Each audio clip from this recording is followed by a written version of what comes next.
Hay una fractura en el corazón de la historia sagrada, una grieta que ninguna liturgia puede cerrar, ningún sermón puede callar, ninguna doctrina puede ocultar. Es la fractura de lo humano dentro de lo divino, de lo extraño dentro de lo sublime, de lo incomprensible dentro de lo que se proclama como verdad revelada. Y en esa fractura, en ese silencio incómodo que se abre entre las páginas de los evangelios, emerge una pregunta que la humanidad ha intentado sofocar durante siglos. ¿Y si las acciones de aquel que llamamos Cristo no fueron actos de amor puro, sino manifestaciones de algo más complejo, más humano, más inquietante? ¿Y si lo que hemos llamado milagro fue simplemente el espasmo de una naturaleza que no comprendemos, el gesto de un hombre atrapado entre su condición mortal y las expectativas imposibles de quienes lo rodeaban? Hay 6 momentos en la vida del Jesús histórico que ningún testigo puede explicar sin recurrir al misterio, sin esconderse detrás del velo de lo sobrenatural, sin admitir que quizás, solo quizás, estamos frente a algo que desafía tanto la fe como la razón. Baruch Spinoza, ese judío expulsado de su comunidad por atreverse a pensar, ese filósofo que se negó a doblegarse ante la autoridad religiosa, ese hombre que miró a Dios no como un rey en el cielo, sino como la sustancia infinita que impregna toda la realidad, se atrevió a preguntar lo que nadie más osaba. ¿Qué hay detrás de esos gestos incomprensibles? ¿Qué revela la extrañeza de Cristo sobre la naturaleza de lo divino y sobre nuestra desesperada necesidad de creer? Porque si algo nos enseña Spinoza es que la verdad no teme a la duda, que lo sagrado no necesita la superstición para sostenerse, que la fe auténtica comienza precisamente donde terminan las certezas fabricadas por el miedo. El primer acto extraño sucede en una boda en Caná, donde el agua se convierte en vino, donde lo ordinario se transforma en celebración. Pero antes de ese momento, antes de que el milagro suceda, hay un diálogo desconcertante entre Jesús y su madre. Ella le pide ayuda porque el vino se ha acabado, y él responde con una dureza que ningún dogma ha logrado suavizar del todo. «Mujer, ¿qué tengo yo contigo? Todavía no ha llegado mi hora». ¿Qué clase de respuesta es esa? ¿Qué clase de hijo rechaza así a su madre, con esa frialdad, con esa distancia que sugiere no un vínculo humano, sino una separación metafísica? Los teólogos han pasado siglos intentando dulcificar esas palabras, argumentando que en el contexto cultural de la época no era una ofensa, que era simplemente una forma de marcar límites, que Jesús estaba señalando que su misión divina no podía ser dictada por vínculos familiares.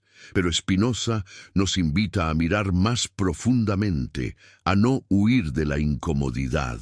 ¿No será que en ese momento estamos viendo la tensión interna de un hombre que sabe que lo que está a punto de hacer lo separará para siempre de su vida anterior, de su identidad como hijo, como hermano, como miembro de una comunidad? ¿No es ese el primer indicio de que Cristo está atrapado entre 2 mundos, el de lo humano y el de lo trascendente, y que esa tensión es precisamente lo que lo hace tan desconcertante, tan imposible de reducir a una fórmula teológica? Y sin embargo, después de ese rechazo, después de esa distancia, Jesús convierte el agua en vino. No porque su madre se lo pidiera, sino porque algo en él decide actuar. ¿Qué fue? Compasión, deber, la primera manifestación de un poder que él mismo apenas comprende. Los evangelios no lo explican, porque no pueden. Lo que queda es el acto en sí, desnudo, extraño, suspendido entre la ternura y la frialdad, entre lo milagroso y lo perturbador.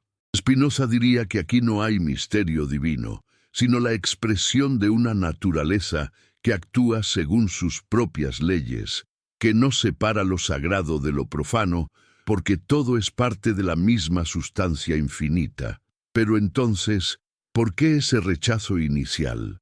¿Por qué esa resistencia a actuar? Quizás porque Jesús sabía que cada acto de poder lo alejaba más de su humanidad, que cada milagro era un paso hacia la cruz, hacia el sacrificio que lo esperaba. Y en ese conocimiento hay algo profundamente trágico, algo que ninguna teología triunfalista puede capturar. Hay un hombre que sabe lo que le espera y que aún así elige actuar.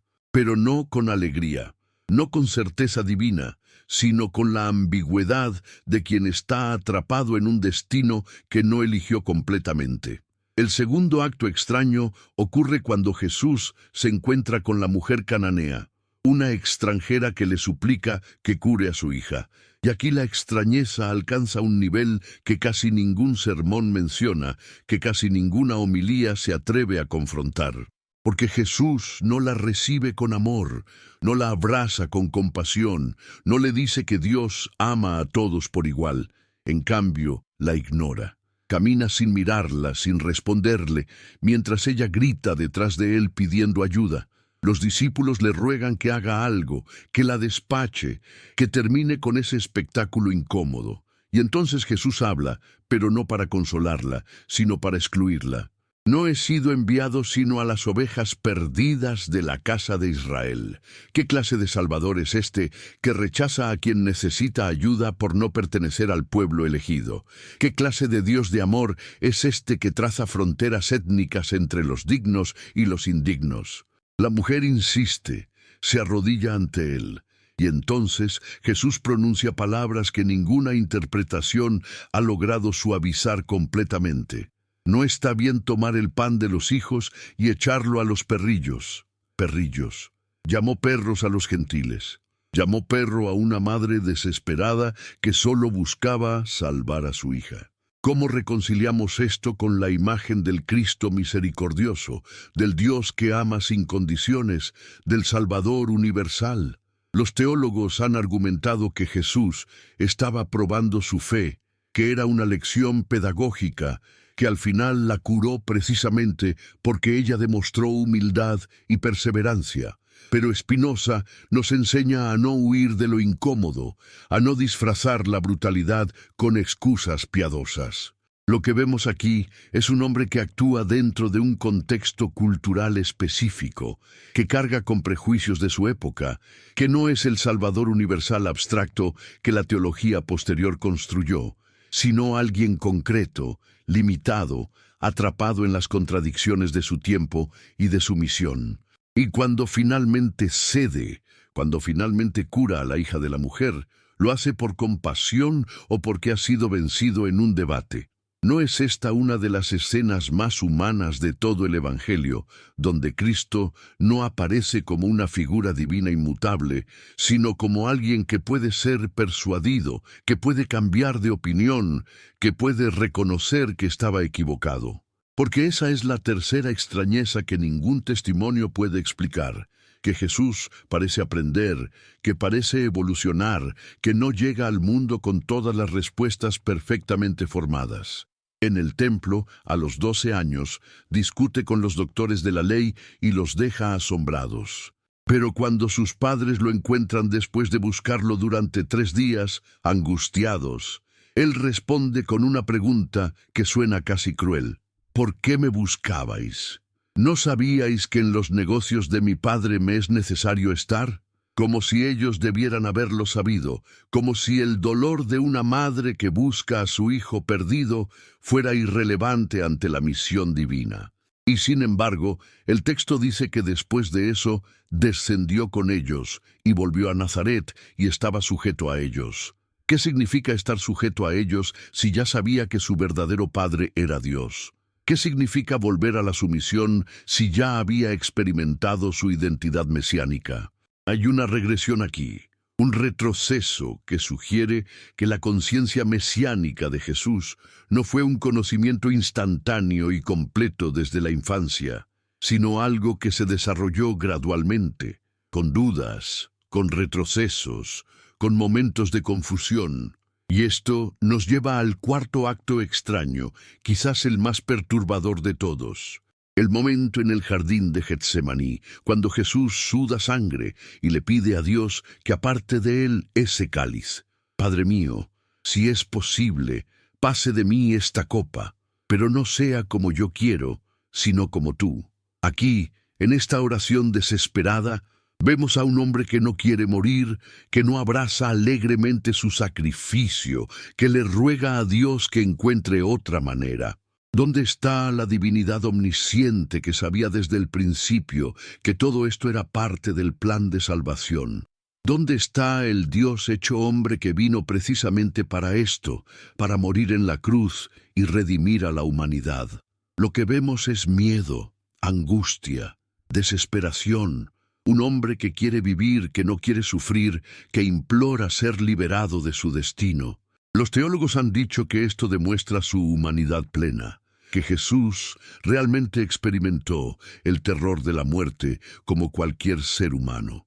Pero si eso es cierto, si realmente era plenamente humano en ese momento, entonces también era plenamente ignorante del resultado, plenamente inseguro sobre si habría resurrección, plenamente aterrorizado ante la posibilidad de que todo fuera un error trágico. Y si era plenamente ignorante, entonces no era plenamente divino. En ese instante, la paradoja se vuelve insostenible. Spinoza nos diría que aquí estamos viendo la fractura fundamental del cristianismo, el intento imposible de unir dos naturalezas incompatibles en una sola persona. O Jesús era Dios disfrazado de hombre, conociendo el futuro y actuando una farsa de sufrimiento, o era un hombre genuinamente aterrorizado que no sabía con certeza qué vendría después. No puede ser ambas cosas simultáneamente sin que la lógica se quiebre. Y cuando la lógica se quiebra, lo que queda no es misterio divino, sino contradicción humana, el esfuerzo desesperado de una comunidad primitiva por dar sentido a la muerte traumática de su líder, construyendo narrativas que intentaban reconciliar lo irreconciliable. Pero en el jardín de Getsemaní, antes de que las narrativas se solidificaran, antes de que los dogmas se establecieran, lo que vemos es algo más crudo, más real, más humano. Un hombre que no quiere morir rogando que no lo obliguen a hacerlo. Y esto nos lleva a la quinta extrañeza, el grito en la cruz. Dios mío, ¿por qué me has abandonado? Hay quienes dicen que estaba citando el Salmo 22, que era una oración judía, que no era realmente una expresión de abandono, sino el comienzo de un salmo que termina en esperanza. Pero esa interpretación no puede borrar la desesperación en esas palabras, el grito de alguien que siente que ha sido traicionado, que ha sido dejado solo en el momento más terrible. Si Jesús era Dios, ¿cómo podía Dios abandonarse a sí mismo?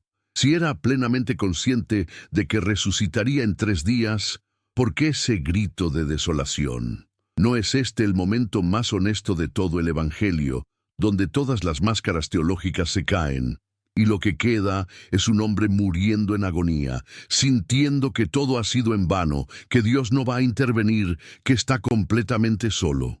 Los testigos que estaban allí no pudieron explicarlo entonces, y nadie puede explicarlo ahora sin recurrir a acrobacias interpretativas que vacían las palabras de su significado obvio. Quizás por eso nos hemos aferrado tanto a la idea de que debemos compartir esta verdad, que debemos dejar un testimonio escrito de dónde estamos cuando estas preguntas nos alcanzan. Te invito ahora, desde donde sea que estés mirando esto, desde tu país, desde tu ciudad, sin importar qué hora marca tu reloj en este preciso instante, a que dejes constancia en los comentarios. No como un acto de fe ciega, sino como un reconocimiento de que estas preguntas nos unen a través del tiempo y del espacio, que la búsqueda de la verdad no conoce fronteras ni zonas horarias. Y si hay alguien cercano a ti, alguien que también lucha con estas dudas, alguien que también se niega a conformarse con respuestas fáciles, comparte esto con esa persona, no como proselitismo religioso, sino como un acto de honestidad compartida, como una bendición que no viene de la certeza, sino de la voluntad de enfrentar juntos lo desconocido. Porque las verdaderas bendiciones para una familia no vienen de la repetición de dogmas, sino de la valentía de hacer las preguntas difíciles juntos. La sexta y última extrañeza es quizás la más silenciosa, pero la más devastadora. La ausencia de Jesús en los momentos cuando más se le necesitaba. Cuando Esteban fue apedreado hasta la muerte, el primer mártir cristiano gritando su lealtad a Cristo, mientras las piedras destrozaban su cuerpo, ¿dónde estaba Jesús? Cuando miles de cristianos fueron arrojados a los leones en el Coliseo, cuando niños fueron quemados vivos por negarse a adorar al emperador, cuando comunidades enteras fueron masacradas en su nombre, ¿dónde estaba? Y no hablamos solo de los primeros siglos, cuando la Inquisición torturaba en nombre de Cristo, cuando las cruzadas masacraban en nombre de Cristo, cuando los conquistadores esclavizaban y asesinaban en nombre de Cristo. ¿Dónde estaba el que supuestamente había venido a traer amor y redención? La respuesta teológica estándar es que Dios no interviene porque respeta el libre albedrío humano, que el sufrimiento temporal es insignificante comparado con la eternidad, que hay un plan divino que no podemos comprender. Pero esas respuestas suenan huecas ante el grito de un niño muriendo de hambre, ante los ojos vacíos de una madre que ha perdido a todos sus hijos, ante el silencio abrumador del universo frente al dolor humano. Spinoza rechazó la idea de un Dios personal que escucha oraciones y realiza milagros. Para él, Dios era la naturaleza misma, la sustancia infinita que se expresa en todo lo que existe, sin voluntad, sin emociones, sin preferencias. No hay un Padre Celestial que ama a algunos y castiga a otros, que interviene aquí pero permanece ausente allá. Hay solo la necesidad inexorable de las leyes naturales, la cadena causal que conecta todo acontecimiento con todo lo demás. Y en esa visión, las acciones extrañas de Jesús no son milagros sobrenaturales, sino expresiones de fuerzas naturales que no comprendemos completamente. Gestos de un hombre atrapado en circunstancias históricas específicas, malinterpretado por seguidores desesperados por encontrar significado en la tragedia de su muerte. No hay maldad en admitir esto.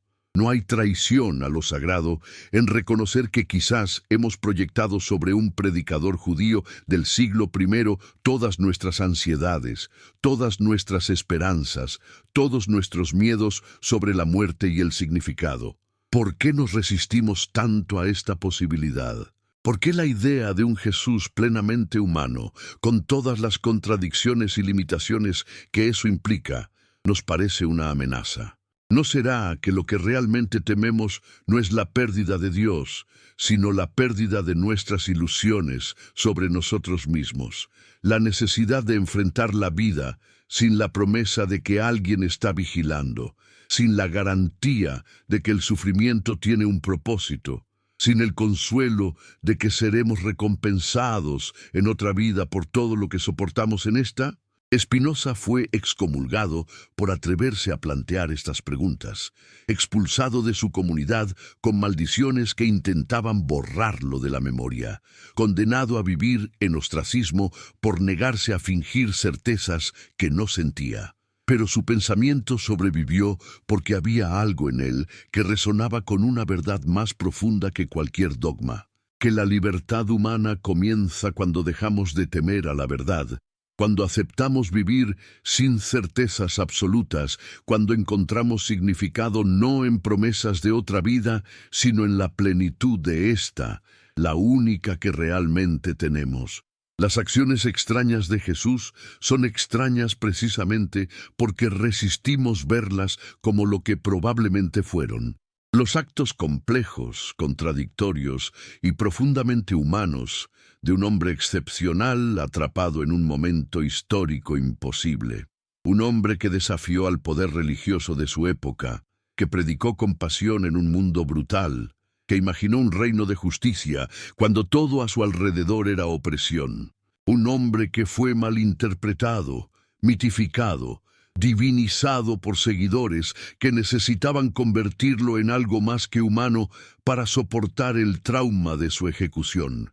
Y en ese proceso de mitificación perdimos algo precioso, la posibilidad de verlo realmente, de aprender de sus luchas genuinas, de encontrar inspiración no en su supuesta perfección divina, sino en su valentía humana imperfecta. Porque si Jesús era Dios, entonces su sacrificio fue una farsa cósmica, un acto predeterminado, sin verdadero riesgo ni verdadero costo. Pero si era humano, si realmente no sabía con certeza qué pasaría después, si realmente sintió el terror de la muerte y el abandono de Dios, entonces su sacrificio significa algo completamente diferente, algo mucho más valioso. La voluntad de arriesgarlo todo por lo que creía correcto, incluso sin garantías divinas.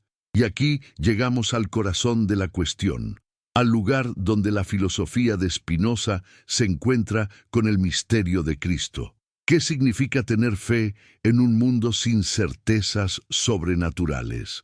Para Spinoza, la verdadera religión no consistía en creer doctrinas imposibles ni en esperar recompensas después de la muerte.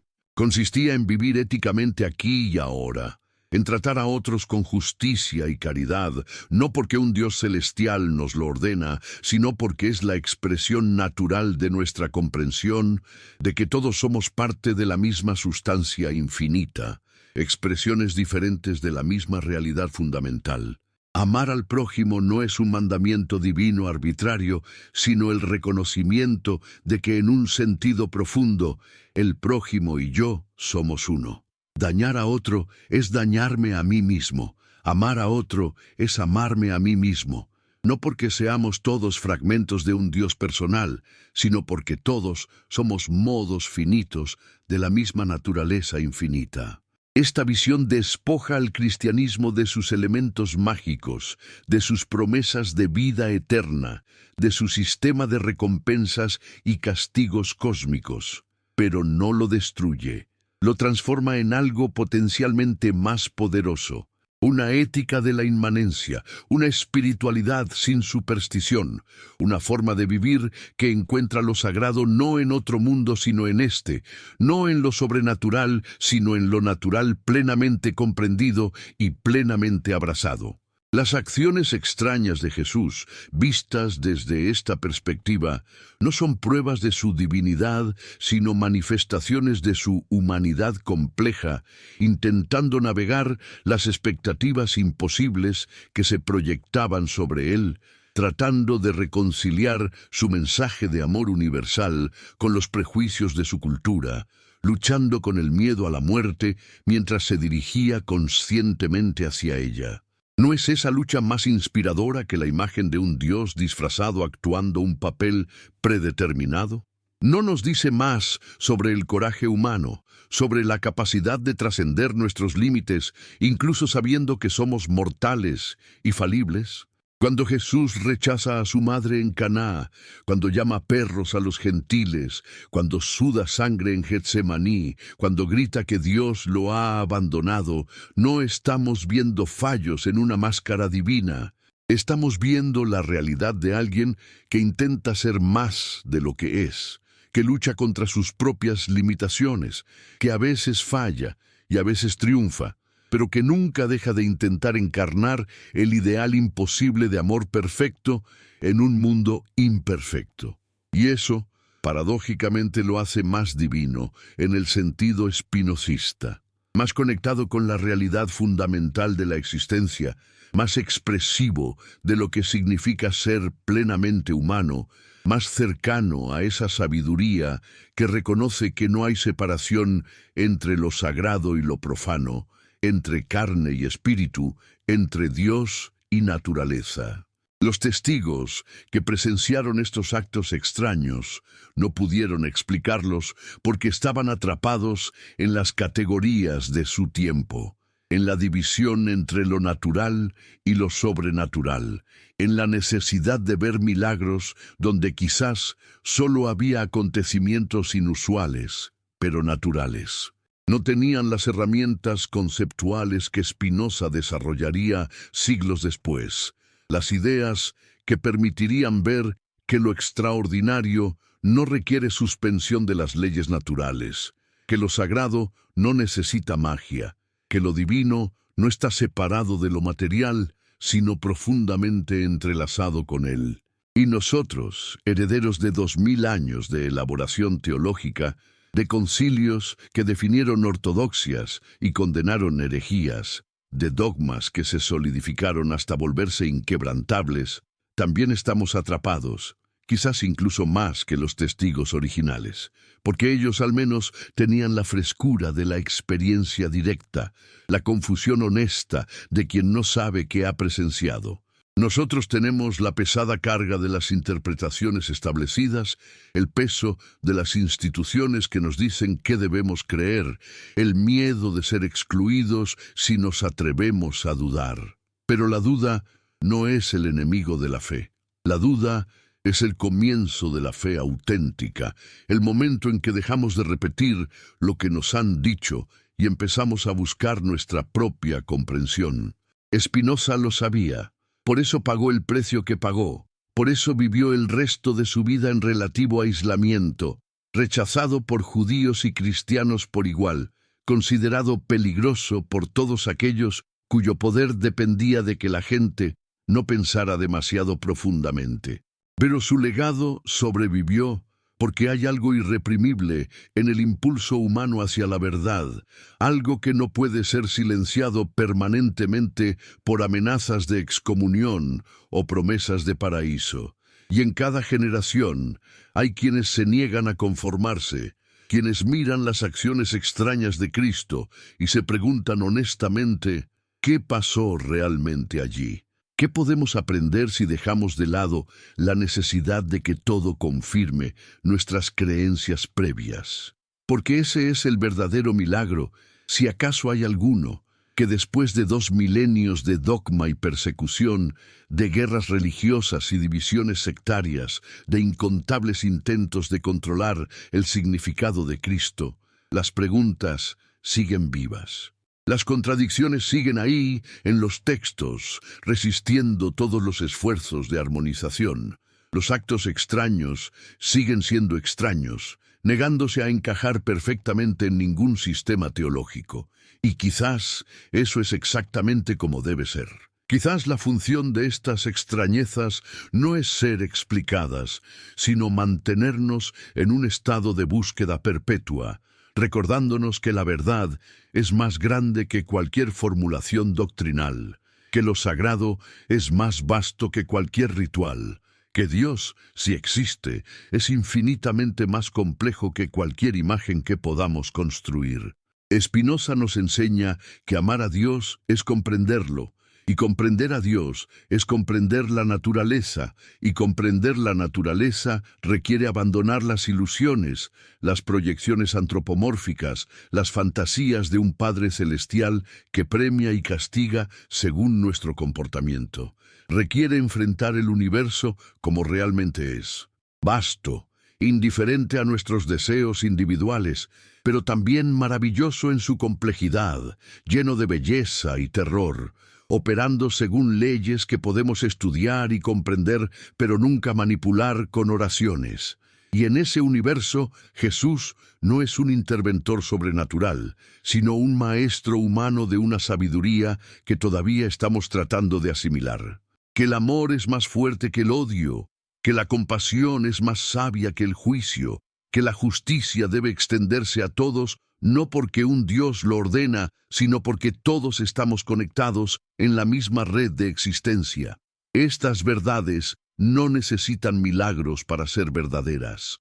Son verdaderas por sí mismas, verificables en la experiencia humana, accesibles a la razón sin necesidad de revelación sobrenatural. ¿Por qué entonces hemos construido todo este edificio de lo sobrenatural alrededor de ellas? ¿Por qué no podemos aceptar estas verdades éticas sin vestirlas con promesas de inmortalidad y amenazas de infierno?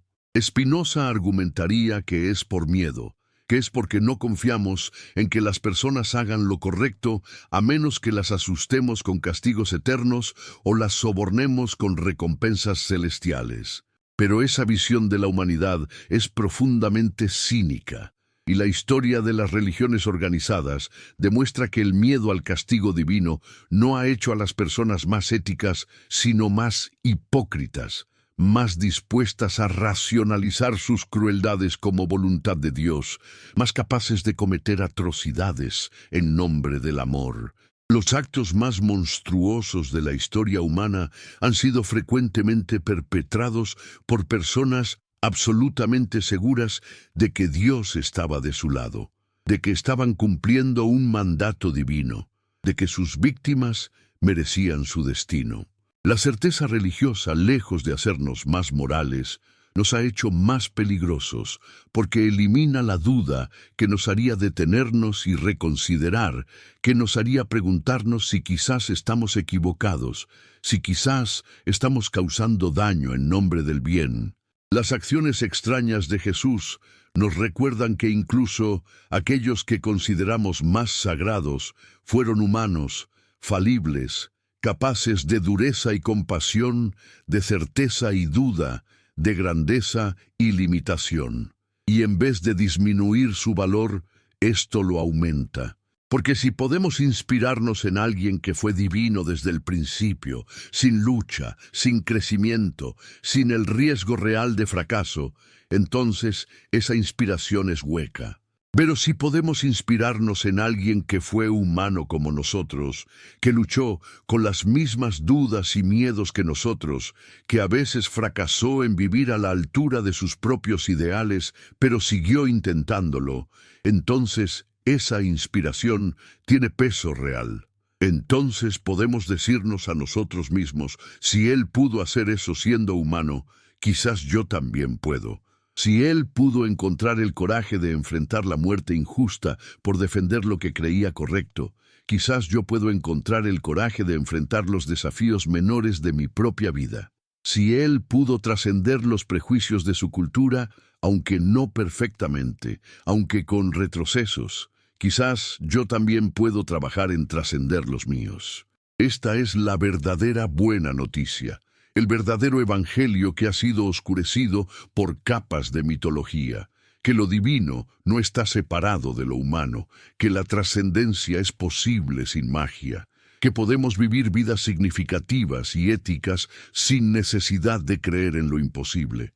Y cuando compartimos esta comprensión con otros, cuando invitamos a nuestros amigos cercanos a considerar estas posibilidades, no estamos alejándolos de Dios, sino acercándolos a una relación más honesta con lo divino, una que no requiere que apaguen sus mentes o supriman sus dudas. Las bendiciones que vienen de esta honestidad son más duraderas que las que vienen de la conformidad ciega, porque están basadas en la verdad de nuestra experiencia, no en la esperanza de recompensas futuras. Y así llegamos al final de esta primera reflexión, pero no al final de las preguntas.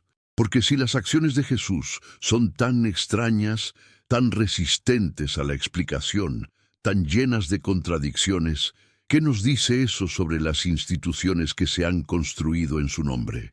¿Qué nos dice sobre los textos que se supone que preservan sus enseñanzas?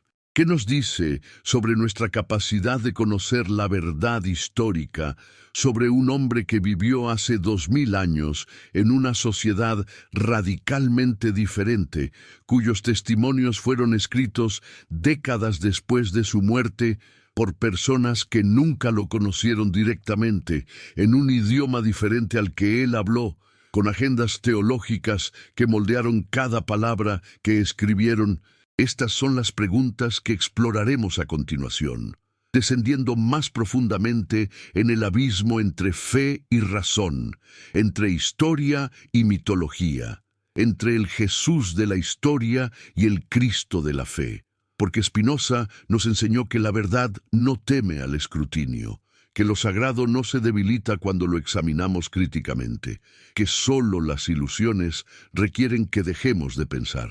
Y si hay algo divino en el mensaje de Jesús, sobrevivirá a nuestras preguntas más duras.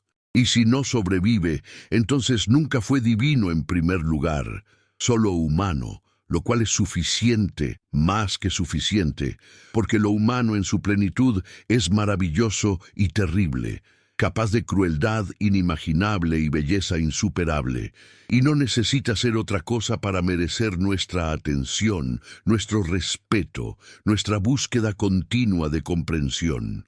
El abismo se profundiza cuando comenzamos a examinar no solo las acciones de Cristo, sino los textos que nos hablan de Él, los documentos que hemos llamado sagrados, las escrituras que han sido usadas para justificar tanto la santidad como la masacre, tanto el consuelo de los afligidos como la opresión de los vulnerables.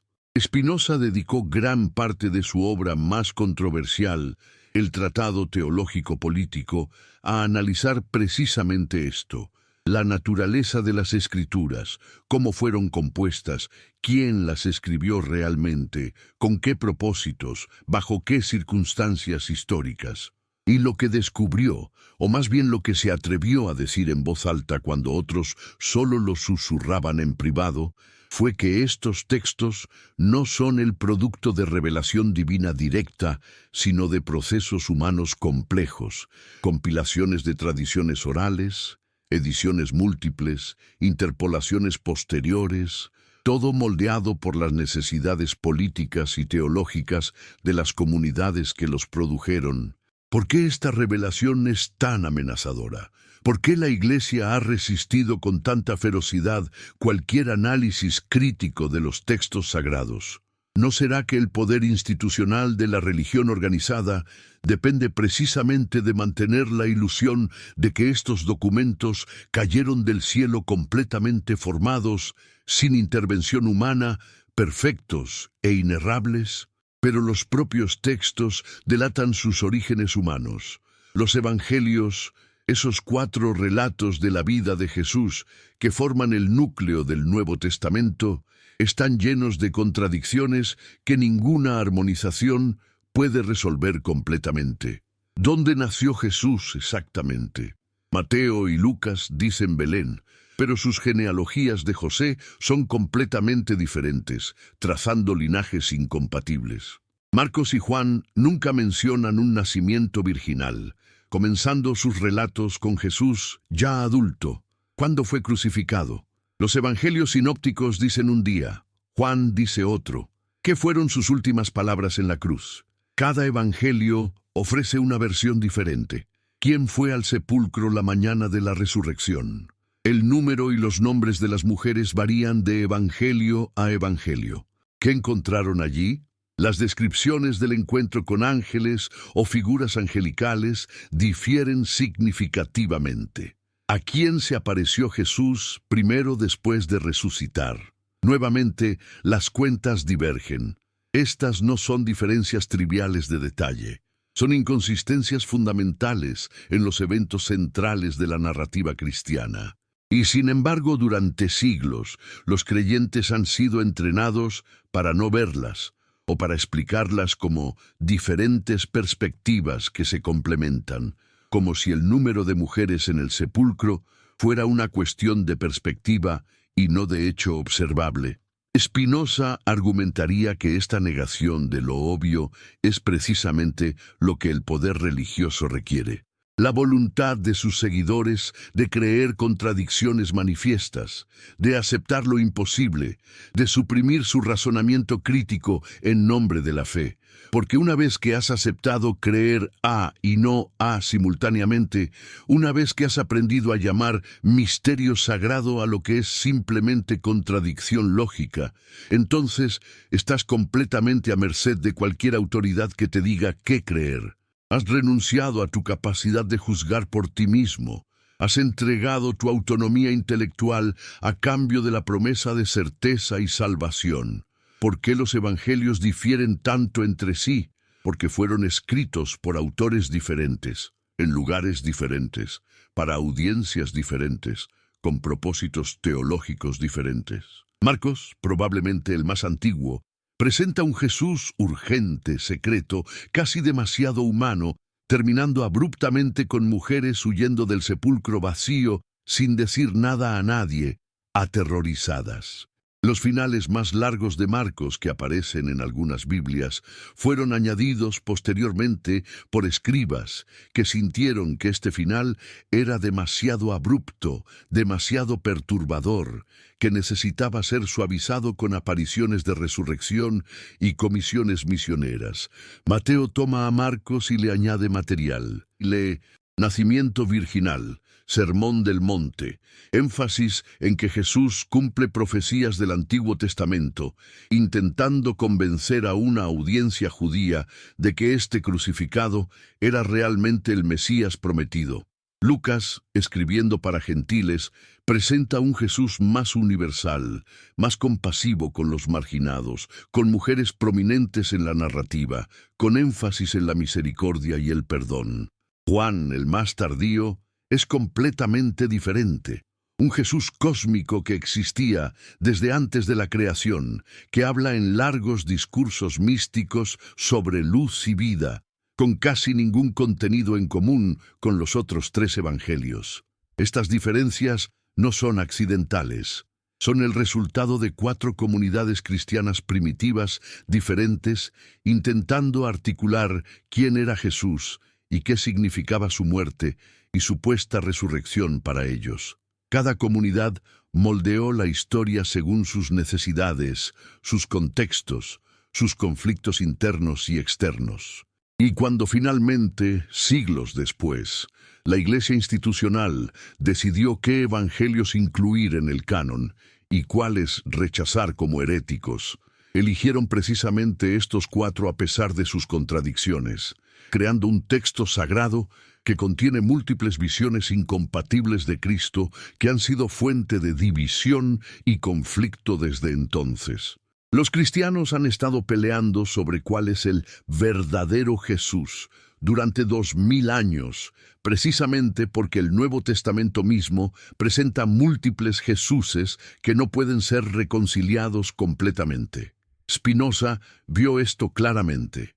Vio que tratar la Biblia como un texto coherente producido por un solo autor divino era un error fundamental. Debía ser leída como cualquier otro texto antiguo, con atención al contexto histórico, a las intenciones de los autores humanos, a las circunstancias de su composición y transmisión. Y cuando se lee así, revela su verdadera naturaleza no como palabra directa de Dios, sino como registro de la búsqueda humana de significado, de los intentos de comunidades antiguas de comprender sus experiencias de lo divino, de articular sus esperanzas y miedos a través de narrativas y leyes. Esto no hace que los textos sean sin valor. De hecho, los hace más valiosos en cierto sentido, porque ahora podemos aprender de ellos sin tener que aceptar cada palabra como verdad literal, sin tener que torturar nuestra razón para creer lo increíble. Pero la Iglesia institucional nunca pudo aceptar esto, porque aceptarlo socavaría su autoridad. Si la Biblia es un producto humano falible, entonces la interpretación de la Iglesia de esa Biblia también es falible. Y si la interpretación de la Iglesia es falible, ¿por qué deberíamos someternos a ella? ¿Por qué deberíamos aceptar sus dogmas, sus prohibiciones, su control sobre nuestras vidas espirituales? La respuesta es que no deberíamos, al menos no ciegamente, al menos no sin ejercer nuestro propio juicio crítico. Pero ejercer juicio crítico sobre asuntos religiosos era precisamente lo que la Iglesia no podía tolerar. Por eso Spinoza fue excomulgado, por eso Giordano Bruno fue quemado vivo, por eso incontables otros que se atrevieron a pensar independientemente fueron perseguidos, torturados, ejecutados a lo largo de los siglos. El terror ha sido la herramienta preferida de las instituciones religiosas, no porque la verdad lo requiera, sino porque las mentiras sí lo requieren. Porque mantener a la gente creyendo en lo imposible requiere suprimir cualquier voz que señale la imposibilidad. ¿Qué significa esto para nuestra comprensión de las acciones extrañas de Jesús? Significa que no podemos confiar completamente en los relatos evangélicos como reportes históricos precisos. Fueron escritos décadas después de los eventos que describen, por autores que no fueron testigos oculares, basándose en tradiciones orales que habían sido moldeadas y remoldeadas durante años de transmisión, inevitablemente distorsionadas por el proceso de recordar y recontar, inevitablemente modificadas para servir propósitos teológicos. Cuando Jesús rechaza a su madre en Caná, cuando llama perros a los gentiles, cuando suda sangre en Getsemaní, cuando grita que Dios lo ha abandonado, estamos escuchando las palabras reales del Jesús histórico o las elaboraciones de autores posteriores intentando crear una narrativa teológicamente significativa. La respuesta honesta es que no podemos saber con certeza. Lo más que podemos decir es que estas extrañezas probablemente contienen algún núcleo histórico, porque son demasiado incómodas para ser invenciones puras, porque ningún autor que estuviera fabricando libremente habría incluido elementos tan problemáticos para la imagen del Cristo divino perfecto. Los académicos bíblicos tienen un criterio llamado el criterio de la incomodidad. Los dichos y acciones de Jesús, que son incómodos o embarazosos para la iglesia primitiva, probablemente son auténticos, porque no hay razón para que los autores los inventaran. Si estuvieras inventando un Dios hecho hombre, no lo harías llamar perros a los gentiles. Si estuvieras fabricando un Salvador perfecto, no lo harías sudar sangre de miedo ante la muerte. Si estuvieras creando una teología del Cristo omnisciente, no lo harías gritar que Dios lo ha abandonado. Estas extrañezas están en los textos precisamente porque sucedieron, o al menos algo cercano a ellas sucedió, y los autores no pudieron simplemente borrarlas porque eran demasiado bien conocidas, demasiado centrales a las tradiciones que habían recibido. Tuvieron que incluirlas, pero intentaron suavizarlas con explicaciones teológicas, con contextualizaciones que las hacían menos problemáticas. Pero incluso estas suavizaciones revelan la tensión. Cuando Mateo describe a Jesús rechazando a la mujer cananea, intenta justificarlo diciendo que al final ella demostró gran fe y fue recompensada. Pero eso no borra la dureza inicial. No elimina las palabras hirientes, no resuelve la pregunta de por qué un Dios de amor universal actuaría así en primer lugar. Cuando Lucas describe la agonía en Getsemaní, añade un ángel que viene a fortalecerlo, como si necesitara suavizar la imagen de Cristo completamente desamparado. Cuando Marcos termina con las mujeres huyendo del sepulcro en silencio, escribas posteriores añadieron finales más reconfortantes, con apariciones claras de resurrección.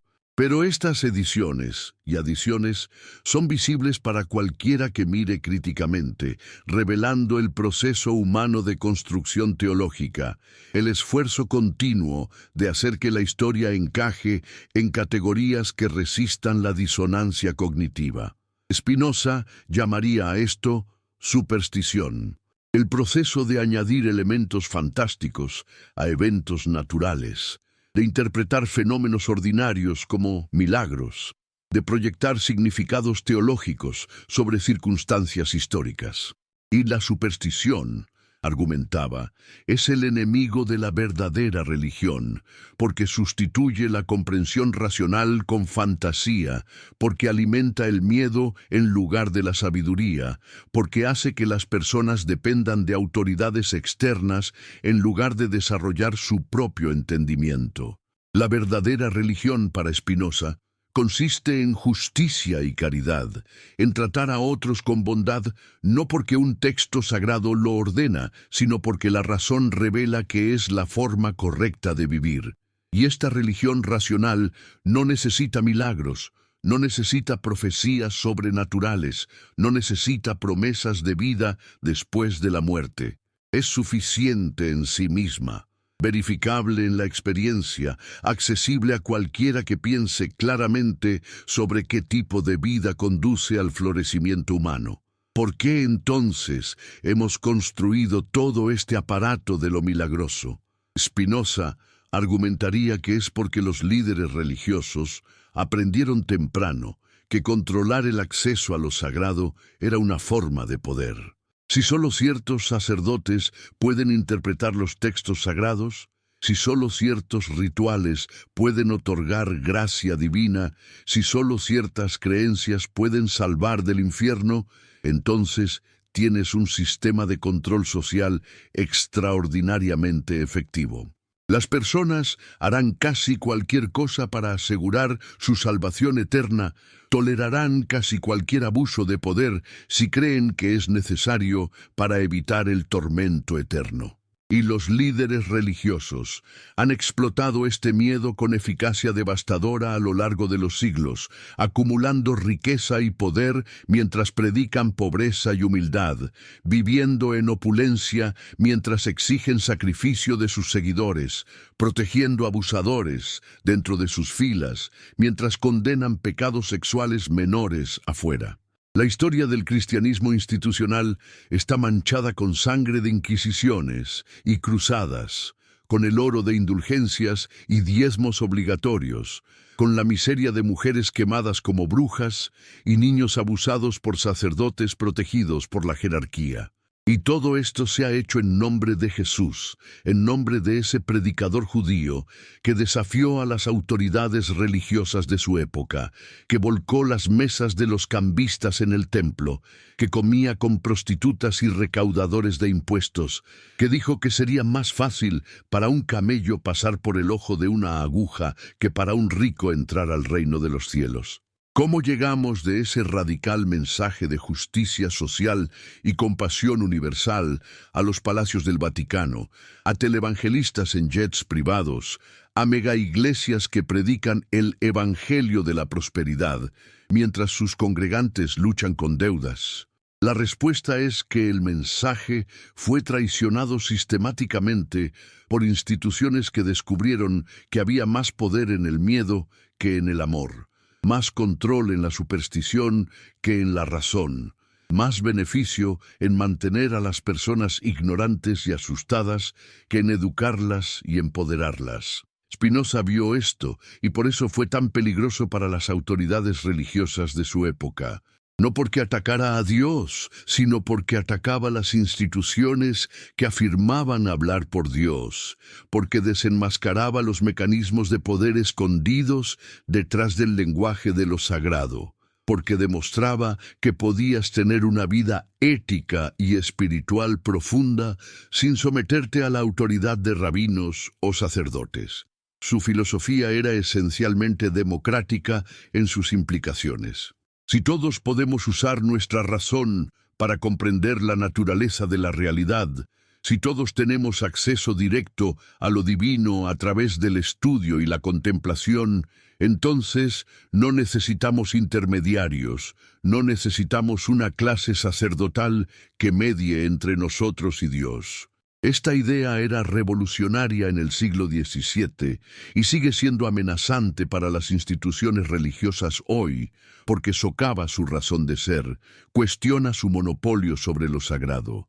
Y esto nos trae de vuelta a las acciones extrañas de Jesús, porque quizás en esas extrañezas podemos ver los primeros indicios de esta tensión entre un mensaje radical y las instituciones que se construirían sobre él. Cuando Jesús rechaza inicialmente a la mujer cananea, no está reproduciendo exactamente el tipo de exclusivismo religioso que su mensaje posterior trascendería. ¿No es ese momento un reflejo de la lucha interna entre el condicionamiento cultural y la visión universal? Y cuando finalmente cede y la cura, ¿no es eso una victoria de la compasión sobre el dogma, una demostración de que las reglas religiosas deben servir a la humanidad y no al revés? Los líderes religiosos posteriores olvidaron esta lección, o quizás la invirtieron intencionalmente, construyendo sistemas elaborados de reglas y rituales que servían no para liberar, sino para controlar, no para iluminar, sino para oscurecer.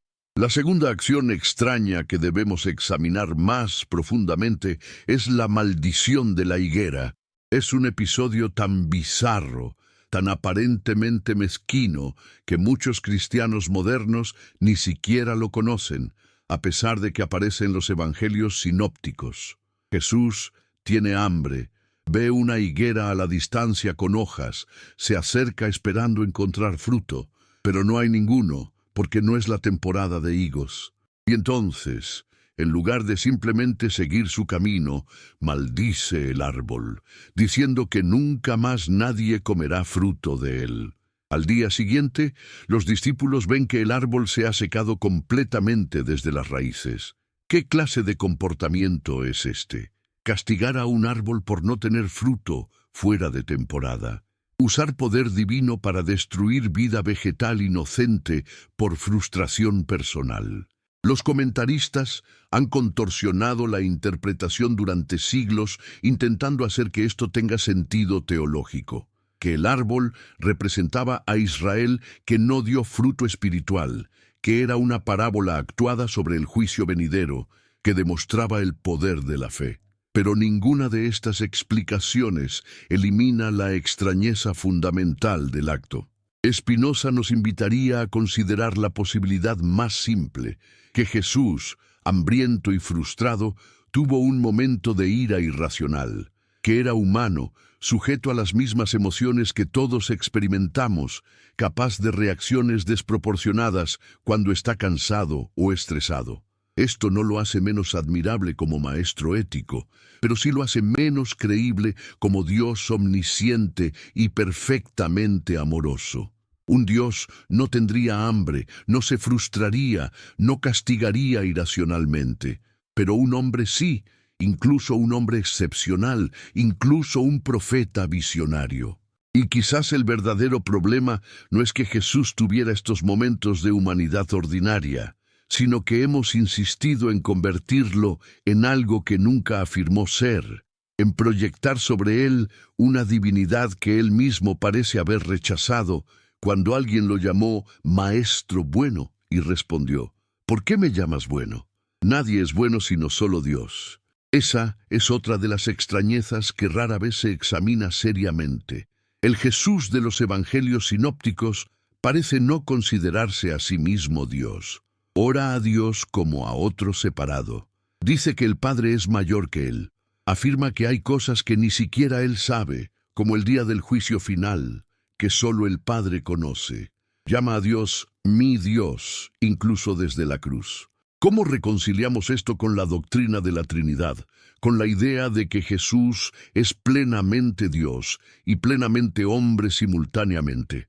La respuesta teológica estándar es que en su naturaleza humana no sabía ciertas cosas, pero en su naturaleza divina sí. Pero esto crea problemas insolubles. Si tiene dos naturalezas con conocimientos diferentes, ¿cuál determina sus acciones? ¿Cuál es el verdadero yo de Jesús? ¿Y cómo puede orar sinceramente si una parte de él ya sabe la respuesta? Estos no son problemas nuevos. Los primeros concilios de la Iglesia lucharon con ellos durante siglos, produciendo formulaciones cada vez más complejas que intentaban mantener la creencia en la divinidad de Cristo mientras reconocían su humanidad evidente. Pero Spinoza argumentaría que todo este esfuerzo teológico es un error desde el principio, un intento de forzar la realidad a conformarse con creencias preconcebidas en lugar de ajustar las creencias a la evidencia.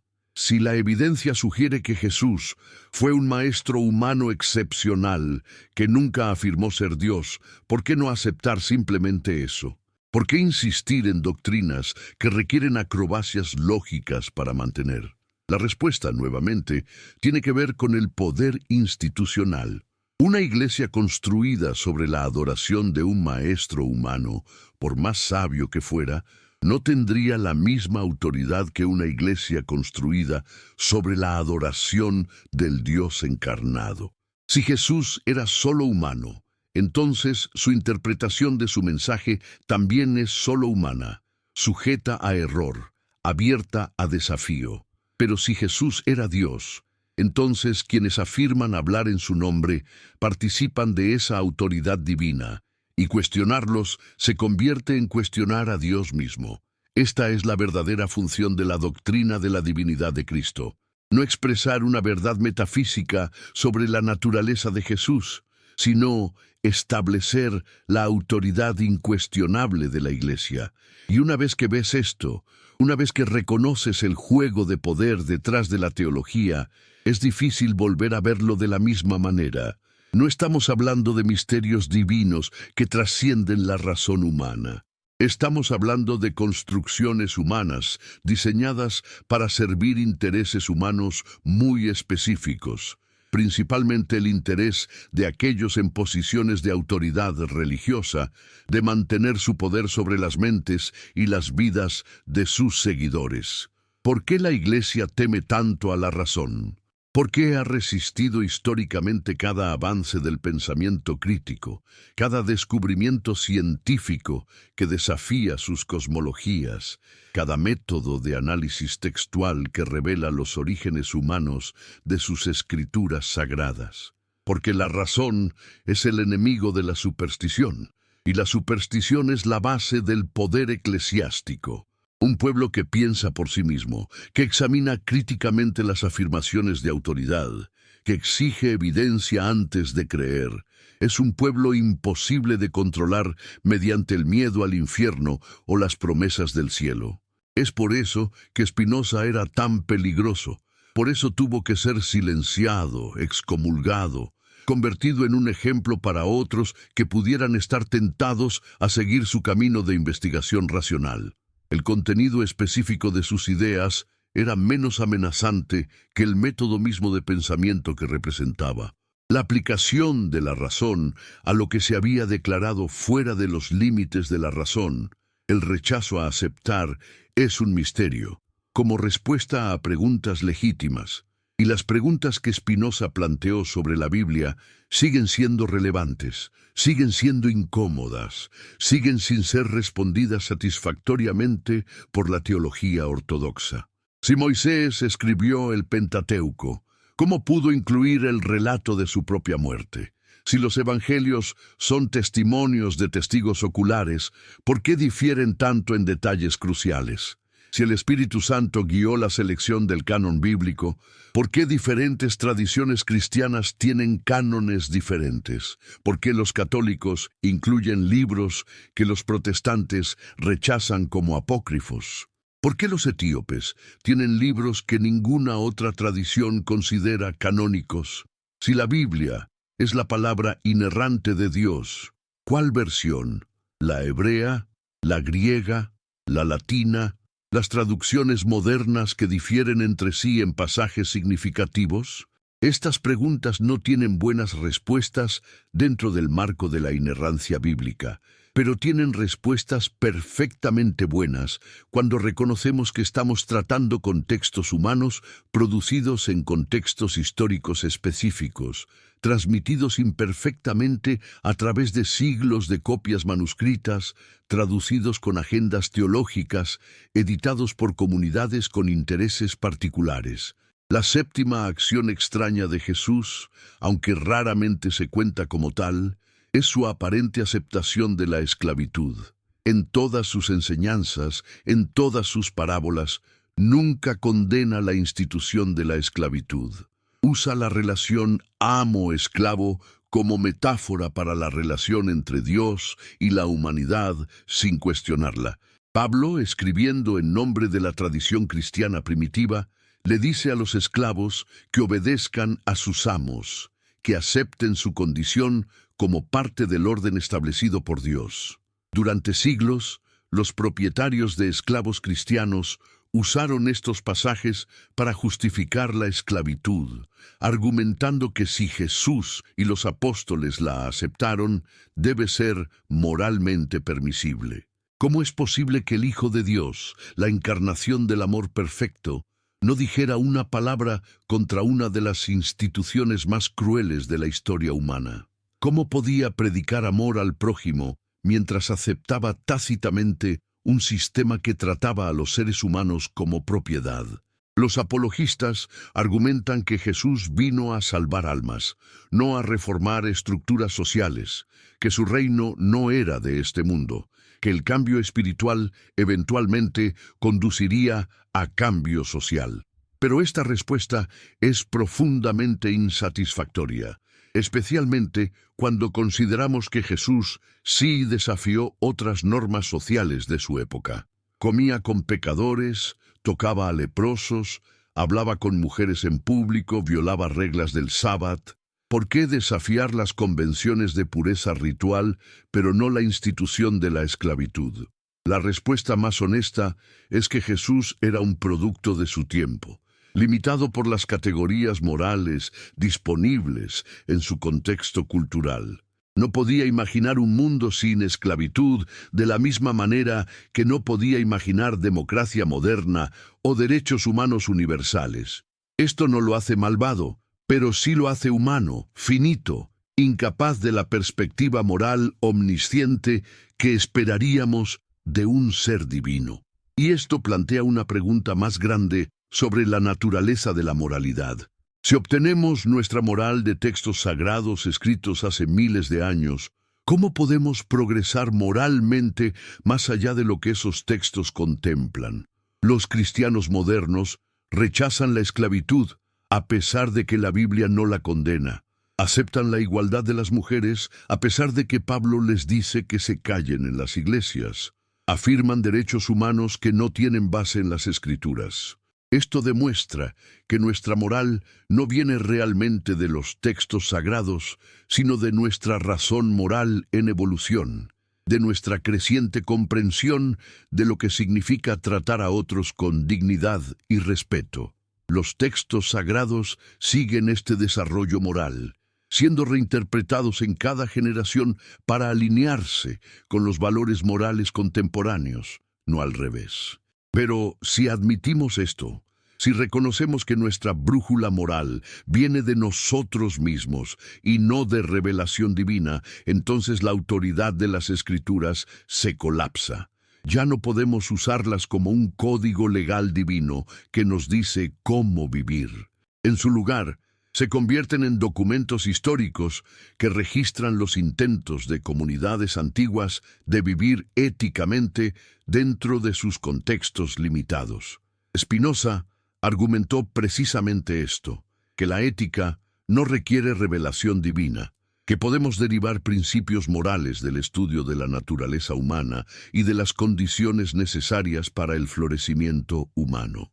Tratar a otros con justicia y caridad no es bueno porque Dios lo ordena, sino porque es lo que permite que las sociedades funcionen, que los individuos prosperen, que la vida humana alcance su potencial. Y estos principios son accesibles a la razón, verificables en la experiencia, no requieren que aceptemos afirmaciones sobrenaturales sobre la naturaleza de la realidad.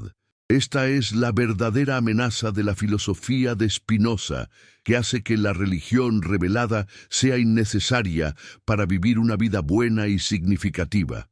Puedes ser ético sin ser religioso, puedes tener una vida espiritual profunda sin creer en Dios personal, puedes encontrar significado y propósito sin promesas de vida eterna. Y cuando llegas a esta comprensión, cuando reconoces que la moralidad es humana y no divina, que viene de nuestra naturaleza social y nuestra capacidad de razonar sobre las consecuencias de nuestras acciones, entonces toda la estructura del poder religioso se vuelve visible por lo que es.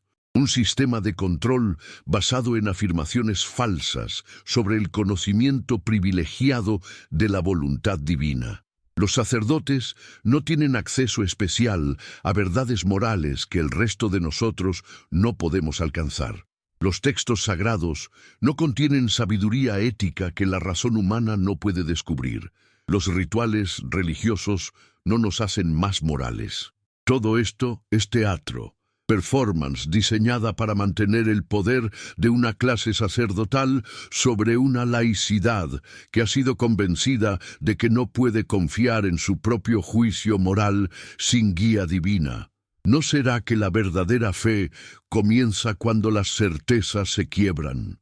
Cuando dejamos de fingir que sabemos lo que no podemos saber, cuando aceptamos vivir con preguntas sin respuestas fáciles, cuando encontramos el coraje de pensar por nosotros mismos, incluso cuando eso significa estar solos, excluidos de comunidades que exigen conformidad. Spinoza vivió esto. Fue excomulgado a los 23 años.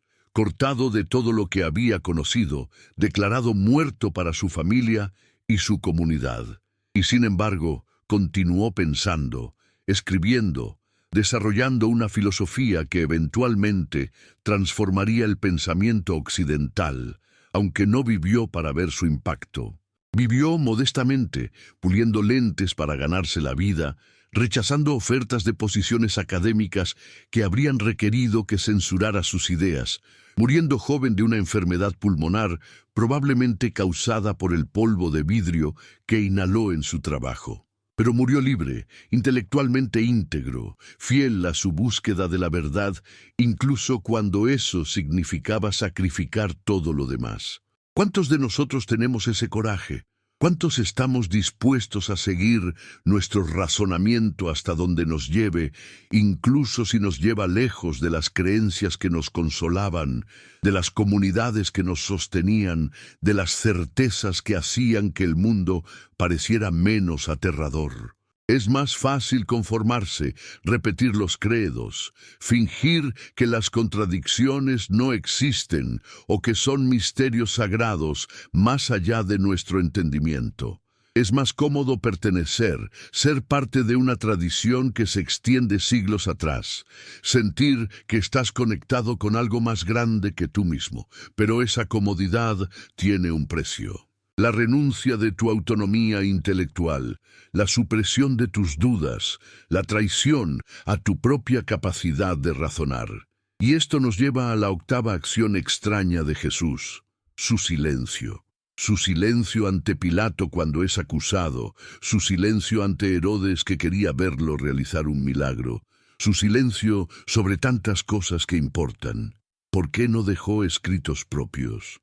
¿Por qué permitió que su mensaje fuera transmitido solo a través de otros, distorsionado por sus interpretaciones, moldeado por sus agendas?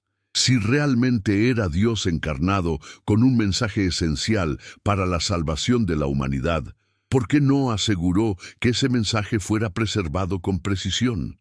Los musulmanes tienen esta crítica del cristianismo: que Jesús no escribió el Evangelio él mismo, que depender de testigos humanos falibles inevitablemente corrompe el mensaje. Y tienen razón. Si el mensaje era tan importante, su transmisión es sorprendentemente descuidada. A menos que, por supuesto, no hubiera un mensaje unificado que preservar. A menos que Jesús mismo fuera ambiguo, contradictorio, evolucionando en su pensamiento como evoluciona cualquier maestro humano. Entonces el caos de la tradición manuscrita, las múltiples interpretaciones conflictivas, las disputas teológicas interminables, no son corrupciones de una verdad original clara, sino reflejos fieles de la ambigüedad original. Jesús no escribió porque era un predicador oral en una cultura predominantemente oral, porque su mensaje era situacional y relacional en lugar de sistemático, porque quizás no tenía certeza suficiente en sus propias ideas para codificarlas por escrito. Y esto es completamente compatible con la humanidad plena, completamente incompatible con la divinidad plena. Spinoza nos muestra que podemos honrar a Jesús como maestro ético sin adorarlo como Dios, que podemos aprender de sus insights sobre la compasión y la justicia sin aceptar afirmaciones metafísicas sobre su naturaleza. El mensaje ético permanece valioso independientemente de quién lo entregó. ama a tu prójimo como a ti mismo, no se vuelve menos verdadero si Jesús era humano en lugar de divino. Bienaventurados los que trabajan por la paz. No pierde su poder si quien lo dijo era un profeta judío visionario en lugar del Hijo de Dios. De hecho, estas enseñanzas podrían ser más poderosas viniendo de un humano que luchó para vivirlas, que falló a veces, que sintió la tentación de odiar a sus enemigos, pero eligió no hacerlo. Ese tipo de modelo moral es alcanzable. Mientras que un Dios que nunca realmente tuvo que luchar contra tentaciones humanas porque era inmune a ellas, no puede ser verdaderamente imitado. Y aquí alcanzamos la paradoja central del cristianismo. Al elevar a Jesús a la divinidad, la Iglesia lo hizo menos útil como modelo moral. Un Dios disfrazado de humano que nunca realmente dudó, nunca realmente fue tentado de manera que pudiera fallar, nunca realmente estuvo en riesgo de pecar, no puede enseñarnos cómo ser humanos morales. Pero un humano que luchó con las mismas limitaciones que todos enfrentamos, y aún así eligió la compasión sobre la crueldad, la verdad sobre la conveniencia, la justicia sobre el interés personal, ese humano puede inspirarnos de maneras que lo divino no puede. Porque podemos decir, Él era como nosotros y sin embargo hizo esto, por lo tanto quizás nosotros también podemos. La novena acción extraña es su selección de discípulos.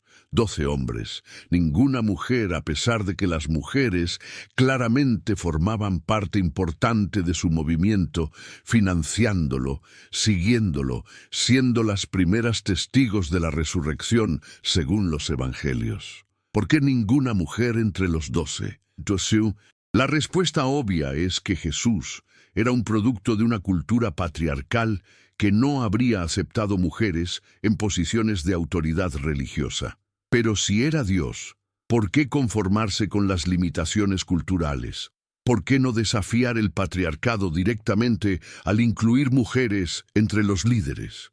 Durante 2000 años, la Iglesia ha usado esta exclusión de mujeres del círculo íntimo de Jesús para justificar la exclusión de mujeres del liderazgo eclesiástico. Si Jesús no ordenó mujeres, dicen, entonces nosotros tampoco deberíamos. Pero si Jesús simplemente estaba actuando dentro de las limitaciones de su contexto cultural, entonces no hay razón para que nosotros repitamos esa limitación en contextos completamente diferentes. Una vez más, reconocer la humanidad de Jesús, su embeddedness en su tiempo y lugar específicos, nos libera para adaptar su mensaje ético a nuevas circunstancias. No tenemos que defender la esclavitud porque la Biblia la acepta. No tenemos que excluir a las mujeres porque Jesús eligió solo hombres como apóstoles. No tenemos que condenar la homosexualidad porque textos antiguos reflejan prejuicios antiguos. Podemos tomar los principios éticos centrales, amor y justicia y compasión, y aplicarlos a situaciones que los autores bíblicos nunca pudieron imaginar. Pero esto requiere que abandonemos la idea de la Biblia como código legal divino eterno y la veamos como lo que es: literatura humana que registra el desarrollo moral de comunidades antiguas, valioso como historia y como inspiración, pero no como autoridad absoluta. Spinoza fue radical en su época por proponer exactamente esto, y sigue siendo radical hoy, porque las instituciones religiosas todavía resisten esta idea, todavía afirman autoridad basada en revelación divina, todavía intentan controlar el comportamiento de las personas mediante amenazas de castigo divino. El progreso que hemos hecho en derechos humanos, en igualdad, en justicia social, ha sido a pesar de la religión organizada, no gracias a ella. En casi cada caso, las iglesias han estado en el lado equivocado de la historia, defendiendo la esclavitud, oponiéndose al sufragio femenino, condenando los derechos civiles, resistiendo la igualdad LGBTQ. Y en cada caso, Han citado las escrituras y la tradición para justificar sus posiciones, demostrando que la religión basada en textos antiguos es inherentemente conservadora, inherentemente resistente al cambio moral. Pero la moralidad debe evolucionar porque nuestra comprensión de la dignidad humana evoluciona. Lo que es claro ahora, que la esclavitud es malvada, que las mujeres merecen igualdad plena, que el amor entre personas del mismo sexo no es pecado, no era claro para las generaciones pasadas. Y lo que será claro para generaciones futuras, quizás sobre los derechos de los animales o la ética de la inteligencia artificial, no es completamente claro para nosotros ahora. Necesitamos una ética que pueda crecer, que pueda incorporar nuevo conocimiento y nueva comprensión, que no esté atada a pronunciamientos de hace 2000 años. Y esa ética está disponible en la tradición de la razón que Spinoza ejemplifica. Examinar cuidadosamente las consecuencias de nuestras acciones, considerar el bienestar de todos los afectados, buscar principios que promuevan el florecimiento humano general. ¿No es esta la verdadera herejía que Spinoza representa? No el rechazo de Dios, sino el rechazo de la autoridad de quienes afirman hablar por Dios. No el ateísmo, sino la autonomía intelectual. No la destrucción de la religión, sino su transformación de superstición a sabiduría, de ritual vacío a práctica ética significativa, de obediencia ciega a comprensión racional. Y esta herejía es precisamente lo que cada generación necesita, porque cada generación debe liberarse de las cadenas de pensamiento de la generación anterior. Debe cuestionar lo que se le ha enseñado como verdad incuestionable. Debe encontrar su propio camino hacia el entendimiento. Las acciones extrañas de Jesús nos invitan a este cuestionamiento. No pueden ser fácilmente explicadas dentro de las categorías teológicas tradicionales. Resisten la armonización. Permanecen tercas en su ambigüedad, en su sugerencia de que quizás no sabemos lo que pensamos que sabemos sobre este hombre, sobre su misión, sobre su naturaleza, y en esa resistencia hay una invitación a pensar de nuevo, a mirar más cuidadosamente, a no conformarnos con respuestas que pretenden cerrar la investigación cuando deberían abrirla, porque la verdad no teme a la investigación. Solo las mentiras requieren que dejemos de hacer preguntas. Y así llegamos al borde de algo, una comprensión que no puede ser completamente articulada en el lenguaje de la teología tradicional, porque requiere que abandonemos ese lenguaje, que encontremos nuevas palabras para nuevas ideas. Spinoza las encontró, aunque le costó todo. Deus sive natura, Dios o naturaleza, la identificación radical que colapsa la distinción entre lo sagrado y lo profano, entre creador y creación, entre espíritu y materia. En esta visión, todo es divino, porque todo es parte de la sustancia infinita. Y nada es divino en el sentido tradicional porque no hay un Dios personal separado que interviene en los asuntos humanos. Jesús en esta visión no es Dios hecho hombre, sino hombre que comprendió su conexión con lo divino, con la totalidad de la existencia, y vivió desde esa comprensión tanto como pudo dentro de las limitaciones de su humanidad. Sus acciones extrañas son los momentos donde esas limitaciones se mostraron, donde la humanidad se resistió a la visión trascendente, donde el condicionamiento cultural chocó con el insight universal. Y en lugar de esconder estas contradicciones, en lugar de suavizarlas con explicaciones teológicas, deberíamos abrazarlas como evidencia de la autenticidad de los relatos, como signos de que no estamos tratando con una figura mítica perfectamente construida, sino con algo más crudo, más real, más complicado, porque lo real siempre es complicado. Solo las invenciones son perfectamente consistentes.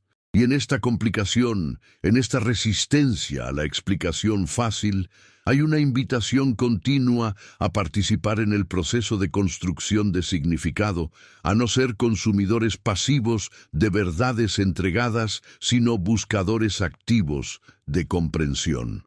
Cada generación debe enfrentar estas extrañezas de nuevo. Debe decidir qué hacer con ellas, cómo integrarlas en su comprensión de lo que significa ser humano, de lo que significa aspirar a algo más grande que el interés personal, de lo que significa vivir éticamente en un universo que no ofrece garantías de que seremos recompensados por hacerlo.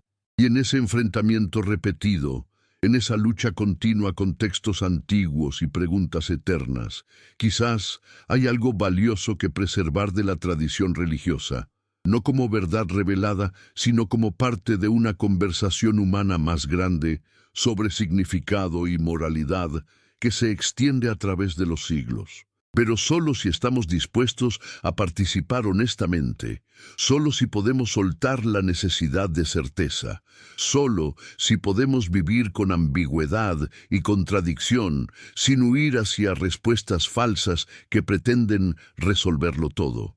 Spinoza nos muestra que es posible vivir así, con profundidad intelectual e integridad moral, sin las muletas de la superstición. Su vida y su pensamiento son testimonios de que la verdad es suficiente, que no necesitamos embellecer la realidad con fantasías para encontrarla significativa, que el amor puede sostenerse sin amenazas de infierno y promesas de cielo. Y quizás eso es lo que las acciones extrañas de Jesús finalmente nos enseñan, que lo humano, en toda su complejidad y contradicción, es suficiente, que no necesitamos ser dioses para vivir vidas de profundidad y significado, que la lucha misma por ser mejor de lo que somos, sabiendo que fallaremos a veces, sabiendo que nuestras limitaciones nos seguirán hasta el fin, es lo que nos hace nobles, no la pretensión de perfección divina que nunca fue posible en primer lugar. Ahora nos adentramos en el abismo más profundo, en el lugar donde todas las certezas se desintegran, donde las preguntas que hemos estado planteando se vuelven tan intensas que ya no pueden ser eludidas con teología, con tradición, con fe ciega. Este es el territorio donde Spinoza realmente se vuelve peligroso, donde su pensamiento no solo cuestiona doctrinas específicas, sino que socava todo el proyecto de la religión revelada, donde la pregunta ya no es si Jesús era divino, sino si el concepto mismo de divinidad, como lo hemos entendido, tiene algún sentido. ¿Qué significa que un dogma se derrumbe ante la razón? No significa simplemente que una creencia particular resulte falsa. Significa que toda la estructura de autoridad construida sobre esa creencia comienza a tambalearse, que las personas que basaron sus vidas en esa certeza deben enfrentar el vértigo de la incertidumbre, que las instituciones que derivaron su poder de mantener el monopolio sobre esa verdad revelada se revelan como lo que siempre fueron: construcciones humanas que servían intereses humanos muy terrestres. La 10ª acción extraña de Jesús, aunque nuevamente no se cuenta típicamente como tal, es su fundación de una institución, o más precisamente, su no fundación de una institución. Jesús no estableció una iglesia con jerarquías y estructuras de poder. No creó un sacerdocio, no escribió una constitución para su movimiento. No designó sucesores con autoridad para interpretar definitivamente sus enseñanzas. Todo eso vino después, desarrollado por seguidores que enfrentaban los problemas prácticos de mantener unido un movimiento después de la muerte de su líder. Pedro y Pablo y los padres de la iglesia primitiva construyeron instituciones porque las instituciones son como los movimientos, sobreviven más allá de su primera generación, pero en el proceso transformaron radicalmente el carácter del movimiento original. un maestro itinerante que predicaba en campos abiertos y casas privadas. Se convirtió en la cabeza de una organización jerárquica con sacerdotes y obispos, y eventualmente papas, que afirmaban autoridad absoluta sobre asuntos de fe y moral. ¿Es esto lo que Jesús quería? Los evangelios sugieren que no. Que no llaméis a nadie en la tierra vuestro Padre, porque uno es vuestro Padre, el que está en los cielos. El que quiera hacerse grande entre vosotros será vuestro servidor. Los reyes de las naciones se enseñorean de ellas, pero entre vosotros no será así. Estas son declaraciones antijerárquicas, antiinstitucionales.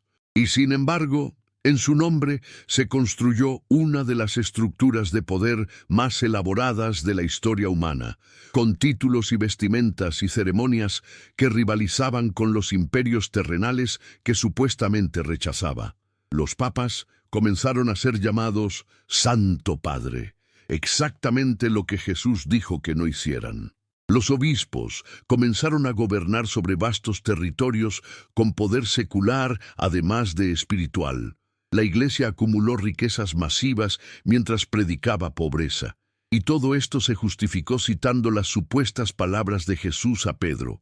Tú eres Pedro, y sobre esta roca edificaré mi iglesia. Pero ese pasaje aparece solo en Mateo, no en los otros evangelios. Y los estudiosos han debatido durante siglos si realmente representa las palabras de Jesús o es una adición posterior de la comunidad de Mateo intentando establecer la autoridad de Pedro. Porque si Jesús realmente quería fundar una iglesia institucional con Pedro como su líder, ¿por qué los otros evangelios no mencionan este momento crucial? ¿Por qué Pablo, escribiendo antes que cualquiera de los evangelios, parece completamente inconsciente de que Pedro tiene una autoridad especial sobre la Iglesia? La evidencia sugiere que la afirmación de autoridad papal, basada en ese pasaje, es una construcción teológica posterior, no parte de la intención original de Jesús. Pero reconocer esto socava toda la estructura del catolicismo romano, toda la autoridad del Vaticano, toda la cadena de poder que se extiende desde Pedro hasta el Papa actual. Spinoza argumentó que la Iglesia institucional era un obstáculo para la verdadera religión, no su guardiana. Que los sacerdotes habían convertido lo que debería ser una búsqueda personal de sabiduría y virtud en un sistema de control mediante ritual y dogma. Que la amenaza de excomunión, de ser cortado de la comunidad de los salvados, era una herramienta de terror psicológico diseñada para mantener la conformidad. Y él sabía de lo que hablaba, habiendo experimentado esa excomunión él mismo, habiendo sentido el peso del ostracismo religioso, el rechazo de familia y amigos, la declaración de que estaba muerto espiritualmente. Pero sobrevivió. Y al sobrevivir, demostró que era posible vivir fuera de la institución, que la amenaza de excomunión solo tiene poder sobre aquellos que le otorgan poder al creerla, al aceptar que los sacerdotes realmente pueden cortar a alguien de Dios. Pero si Dios es la naturaleza infinita, si lo divino está presente en todo lo que existe, entonces nadie puede ser cortado de Dios. La excomunión es una ficción, un acto performativo que solo funciona si todos acuerdan fingir que tiene poder. Y una vez que ves, a través de la ficción, una vez que reconoces que estos hombres en vestimentas elaboradas no tienen ninguna autoridad especial, ningún acceso privilegiado a lo divino, ningún poder para condenar o salvar, entonces la estructura completa del poder eclesiástico se revela como el edificio de mentiras que siempre fue. No necesitas un sacerdote para mediar entre tú y Dios. No necesitas un sacramento para recibir gracia. No necesitas permiso de una institución para explorar espiritualmente, para cuestionar, para dudar, para buscar tu propia comprensión de lo sagrado. Esta es la liberación que Spinoza ofrece, pero es una liberación que viene con un precio. porque estar fuera de la institución es estar solo, es perder el consuelo de la certeza colectiva, es enfrentar la responsabilidad total de tu propia vida moral, sin la guía de tradiciones ancestrales, sin las reglas claras que te dicen qué hacer en cada situación. Es libertad aterradora, la libertad de ser completamente responsable de tus propias elecciones, de no poder culpar a Dios o al diablo o al destino por lo que sucede, de tener que enfrentar que eres el autor de tu propia vida con toda la carga y toda la posibilidad que eso implica. ¿Por qué la humanidad teme tanto a la verdad? Porque la verdad requiere que abandonemos nuestras ilusiones consoladoras, que enfrentemos la realidad tal como es en lugar de como querríamos que fuera. Y la realidad, sin las capas de interpretación teológica, es dura y hermosa y aterradora. No hay un Padre Celestial vigilando nuestro bienestar. No hay un plan divino que garantiza que todo saldrá bien al final. No hay justicia cósmica que asegura que los malvados serán castigados y los buenos recompensados. Hay solo nosotros, seres humanos, en un planeta pequeño, girando alrededor de una estrella ordinaria en una galaxia entre billones, intentando dar sentido a nuestra existencia, tratando de crear significado en un universo que no lo ofrece preempaquetado. Pero en esta dureza hay también una dignidad tremenda, porque si no hay Dios escribiendo el guión, entonces somos verdaderamente libres para escribirlo nosotros mismos. Si no hay destino predeterminado, entonces nuestras elecciones importan completamente. Si esta vida es todo lo que tenemos, entonces cada momento es precioso. Cada acto de bondad es valioso por sí mismo, no como inversión en recompensas futuras.